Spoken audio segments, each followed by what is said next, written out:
report out this week says China's services activity hit an 8-month low in August. China's slowing economy has been ongoing for the past couple of months and shows no signs of getting better. To talk about China's sluggish economy and its effect here in the States, Yahoo Finance reporter Josh Schafer. Hey, Josh, what are we tracking? Yeah, Brad. So, there's a little bit of a debate here, right? You could argue sort of how much China's slump matters for the U.S. and sort of where to focus on that. But I found an interesting note yesterday out from EY and our friend Greg Daco, who I know is on the show a lot.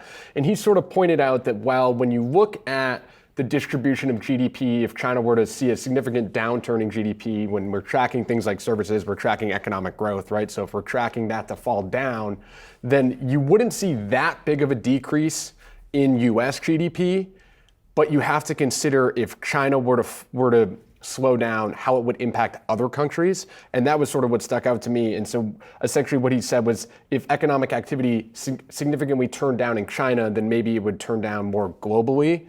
And then when you think about the global slowdown, then that leads to a bigger issue for the U.S., which stuck out to me because right now I think also in a slower economic calendar week for us here in the U.S., we're spending a little bit more time looking at, say, China and maybe Germany and looking at the other big economies and thinking about how that might impact the U.S. Because it's been interesting. We talk a lot about resilience here in the U.S., but you take a look at data out of Germany with the factory orders coming out today, weaker than expected. So the data in Europe has not really matched the data that we've seen in the U.S., and they've seen a little bit slower economy growth over there. So how that ends up impacting us is something to start thinking about here. Right, and that drop in Germany, so much so in July that it's actually worse than what? Since what kind of marker are we looking at here? Since the height of the pandemic in 2020. Yeah.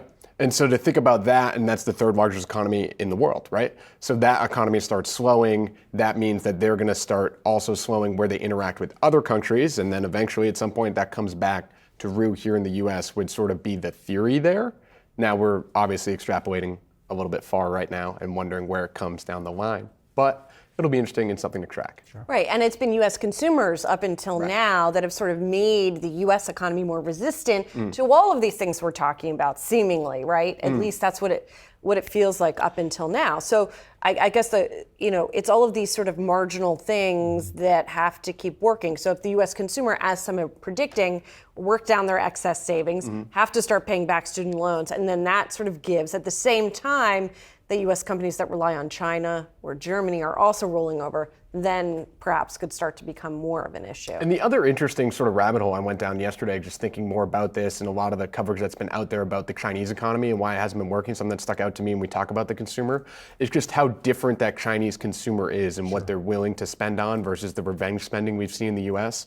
There's a couple great reports out there just basically saying that that economy and that consumer is just not the same as the U.S. So when you're considering and looking at that economy, you can't really treat it the same way, which I found pretty interesting as well to think about. Revenge spending here is basically a given, right? We all went back, everyone went to Vegas or did something flashy, and Macau saw a little bit of that pickup in, say, an area like Asia, but they didn't see that kind of pickup, and they haven't seen it in restaurants and services either. So it's been interesting to track sort of a slower consumer there and not as much of revenge spending, I guess. Right, I guess so. All right, Josh Schafer, thanks so much.